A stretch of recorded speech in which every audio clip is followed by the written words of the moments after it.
ओम श्री साई राम। पवित्र प्रेमको शक्ति। भगवान बाबाले विद्यार्थीहरूलाई दिनुभएको प्रवचनहरू सङ्कलित पुस्तक माई डियर स्टुडेन्ट्सबाट साभारित।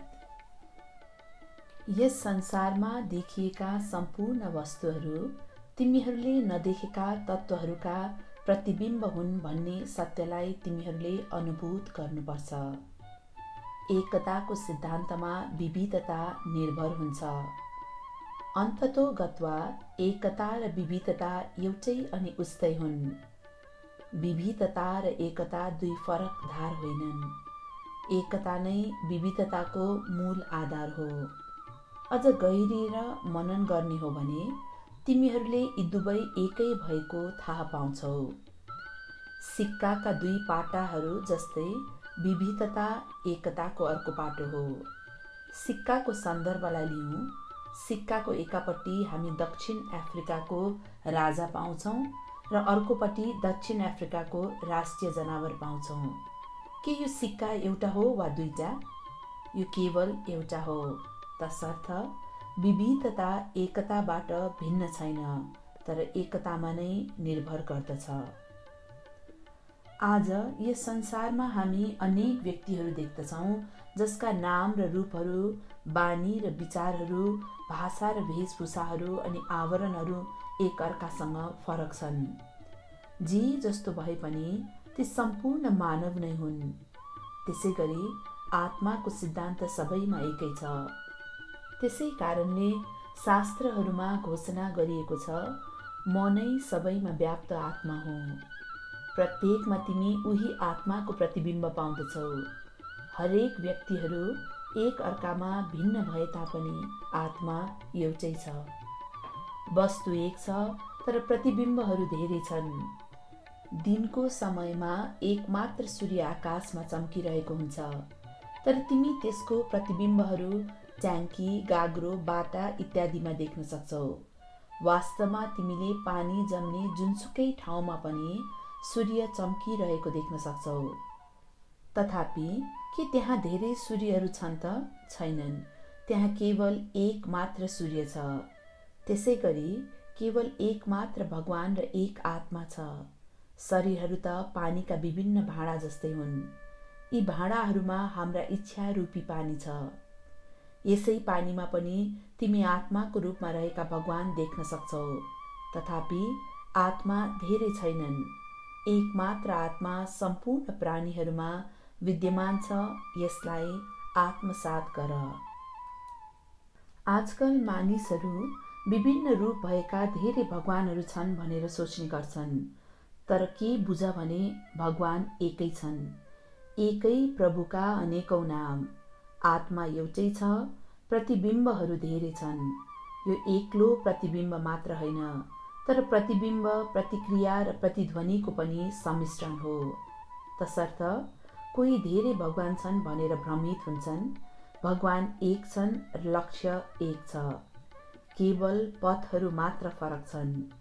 मानिसको अज्ञानता कस्तो छ भने भगवान उसैभित्र भए तापनि उसले दैवत्वलाई चिन्न सकिरहेको छैन।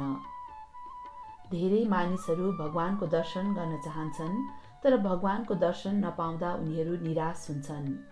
यो अज्ञानताको पहिलो खुड्किलो हो। तिमीले उनलाई कता खोज्छौ? उनी त सर्वत्र छन्। भगवान तिमीहरूका हृदय निवासी हुन्। उनका हात र पाउहरू जहाँसुकै छन्। उनका कान र आँखाहरू सर्वत्र छन्। उनी सर्वव्यापी छन्। तिमी त्यस्ता भगवानलाई कहाँ देख्न सक्छौ? भगवानलाई खोज्दै हिँड्नु ठूलो मूर्खता हो। तिम्रो ज्ञानका आँखा उघार, तब मात्र तिमी उनलाई सर्वत्र देख्न सक्नेछौ। एउटा मानिस थियो जसले भगवानलाई विभिन्न तरिकाबाट धेरै वर्षसम्म प्रार्थना गर्यो, तथापि उसले उनलाई कतै पाउन सकेन। उसले भगवानलाई आफ्ना इच्छाहरू पूरा गरिदिन प्रार्थना गर्यो, जस्तै एउटा जागिर, उन्नति, प्रगति, उसले चाहेको जस्तो सन्तान इत्यादि। भगवानले उसले चाहना गरेका सबै थोक पूरा गरिदिँदै जानुभयो, तैपनि उसले भगवान भेट्टाउन सकेन। उसले किन भगवानलाई देख्न सकेन त? किनभने मानिसहरू भगवान को हुनुहुन्छ भन्ने थाहै नपाई प्रार्थना मात्र गरिरहन्छन्। भगवानको स्वरूप सच्चित आनन्दको छ। उनीहरू भगवानको वास्तविक गुण सच्चित आनन्दको स्वरूपलाई थाहै नपाई भौतिक र सांसारिक वस्तुहरूका पछि लागिरहेका छन्। त्यसैगरी म प्रत्येकमा विद्यमान छु। प्रत्येकको शरीर एक मन्दिर समान छ। त्यस मन्दिरमा आत्माको स्वरूप रहन्छ। आत्माको स्वरूप कस्तो छ त? यी सबै रूप र नामहरू हुन्। त्यस्तो हो भने तिमी त्यसलाई कहाँ देख्न सक्छौ त? त्यसैले हामीले के सिक्नुपर्छ भने हामीले कसैको पनि आलोचना गर्नु हुँदैन। हामीले कसैलाई तिरस्कार गर्नु हुँदैन। हामीले कसैको खिल्ली उडाउन र दोष लगाउन पनि हुँदैन, किनभने त्यो व्यक्तिको शरीर पनि भगवानको मन्दिर हो। भगवान सर्वव्यापक हुनुहुन्छ। तिमीले जोसुकैको निन्दा गरे पनि भगवानको निन्दा गरिरहेका हुनेछौ। भगवान कुन स्वरूपमा विद्यमान हुनुहुन्छ त? भगवान प्रेमको स्वरूपमा हुनुहुन्छ। हामी यसलाई व्याख्या गर्न र हाम्रा मनले यसको बोध गर्न सक्दैनन्। साँच्चै त्यस्ता भगवानको व्याख्या कसरी गर्न सक्छौ? उनी सर्वव्यापी र सर्वत्र छन्। तिमी त्यस्ता प्रेम स्वरूपलाई तिम्रो धनले किन्न सक्दैनौ। तिमीले उनलाई तिम्रो शक्ति र चतुर्याइले पाउन सक्दैनौ। अझै ध्यान, तप र योगले पनि तिमी उनलाई पाउनै सक्दैनौ। उहाँ प्रेम स्वरूप हुनुहुन्छ र केवल प्रेमले तिमी उनलाई प्राप्त गर्न सक्दछौ।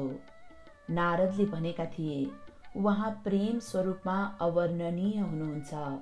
नारदले पनि भक्तका प्रकारहरूको व्याख्या गरेका थिए। भगवान सम्पूर्ण वस्तुहरूमा, सम्पूर्ण प्राणी र तिनका भावहरूमा रहनुहुन्छ। तिमी कसरी भगवानको खोजी गर्न सक्छौ? प्रथमतः प्रेमको विकास गर। यो प्रेम कस्तो प्रकारको हुनुपर्छ?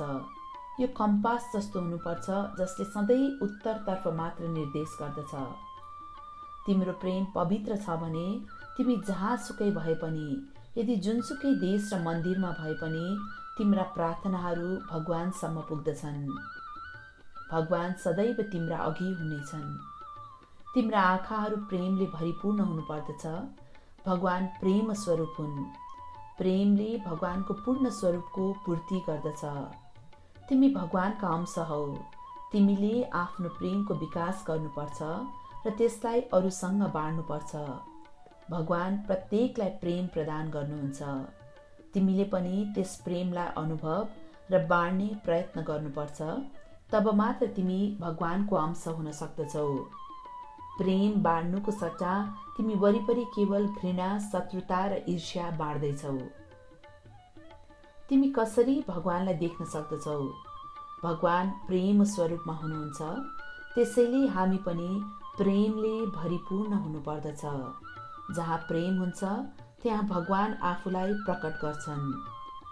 हामीले त्यस किसिमको पवित्र प्रेमको विकास गर्नुपर्दछ। त्यो प्रेम सम्पत्ति तथा विलासिताका लागि होइन। हामीले त्यस किसिमको निकृष्ट प्रेमको विकास गर्यौं भने त्यो व्यर्थको हुनेछ। तिमीले जे सोचे पनि त्यसलाई भगवानका रूपमा सोच।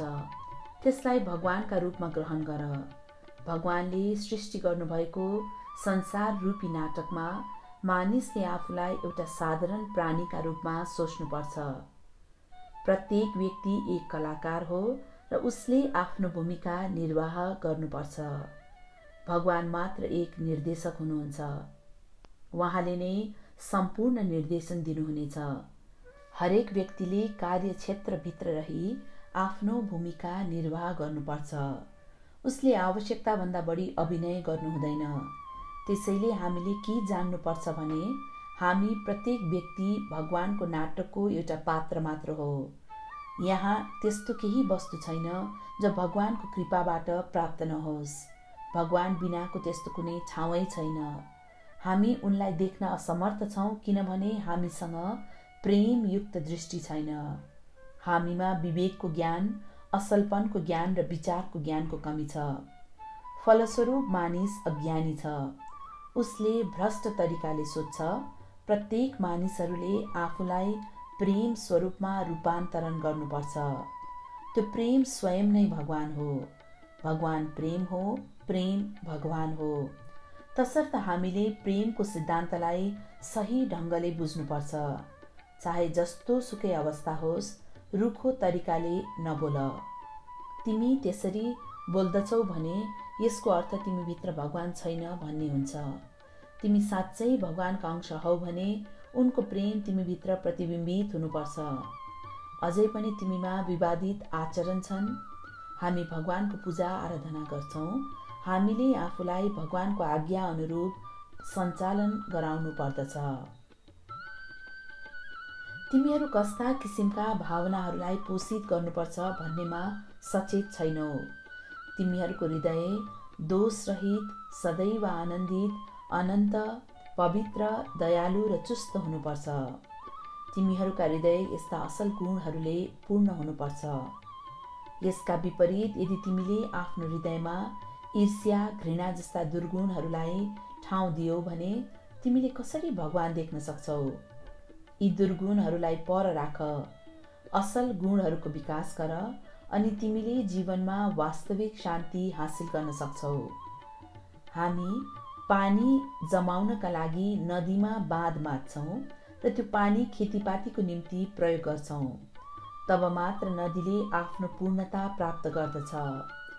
मानिसको जीवन त्यही खोला समान छ। यही जीवन रूपी खोलामाथि सन्यास रूपी बाँध बनाउनुपर्छ अनि प्रत्येकको हृदयभित्र प्रेम बग्नु पर्दछ। हृदय आफैमा ठुलो खेत हो। भगवान भन्नुहुन्छ, म नै क्षेत्र हुँ अनि म नै त्यसको क्षेत्रज्ञ पनि हुँ। जमिनको जानकार बिना जमिनको अस्तित्व रहँदैन। जमिन र जमिनको जानकार भगवान आफै हुनुहुन्छ। वस्तु तथा प्रतिबिम्बहरू उति नै मात्रामा भगवान समान हुन्।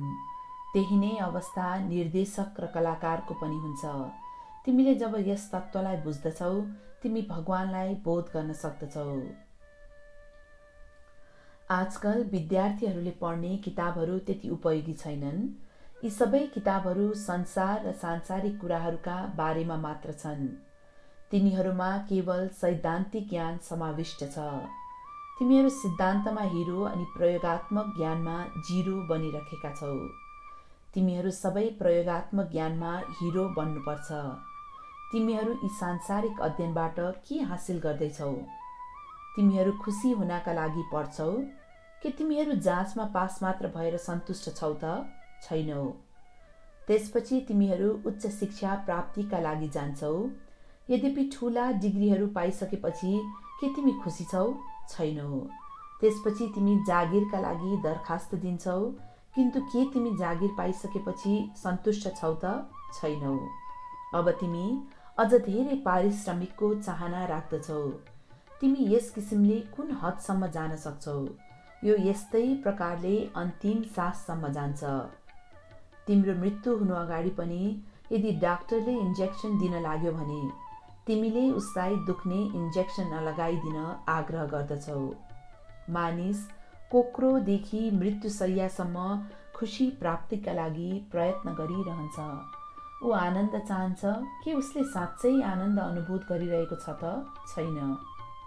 ऊ त जीवन र मृत्युको चक्रमा बाँधिएको छ। भनिएकै छ, पुनरपि जननम पुनरपि मरणम। जीवन र मृत्युको चक्रमा चल्दै जानु। आमाका गर्भमा रहँदा तिमी बारम्बार जन्मन्छौ। तिमी कतिन्जेल बाँच्न सक्छौ? तिमीले फेरि अर्को जीवन झेल्नुपर्छ।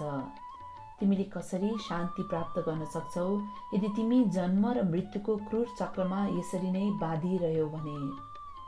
तिमीले जीवन छँदैमा शान्ति प्राप्ति गर्ने प्रयत्न गर्नुपर्छ। त्यसैले प्रेमको विकास गर। चुम्बकले जस्तै प्रेमले भगवानलाई तिम्रो नजिक खिच्दछ। भगवान तिमीलाई आफैले आकर्षण गर्नेछन्, तर तिमीसँग त्यस्तो शक्तिशाली चुम्बक छैन। भगवान चुम्बक हुन् अनि तिमी एउटा फलामको टुक्रा। यदि तिमीले फलामको टुक्रा सफा राखेका छौ भने चुम्बकले त्यसलाई आकर्षण गर्दछ। यदि तिमीले फलामको टुक्रालाई खिया लाग्न दियौ भने चुम्बकले त्यसलाई आफूतिर आकर्षण गर्न सक्दैन। तब तिमी के सोच्न थाल्छौ भने यो भगवानको चुम्बक नै कम शक्तिशाली भयो, तथापि यो चुम्बकमा यथेष्ट शक्ति छ। फलामको टुक्रा नै हो जो सफा छैन, तिमीले त्यसलाई राम्ररी सफा राख्नु पर्दछ। यो सफा गर्ने प्रक्रिया नै आध्यात्मिक अभ्यास हो। ईश्वरको आराधना गर्ने 9 रूपहरू श्रवणम, कीर्तनम, स्मरणम, पादसेवनम, वन्दनम, दास्यम, अर्चनम, सख्यम र आत्मा निवेदनम हुन्। जय साईराम।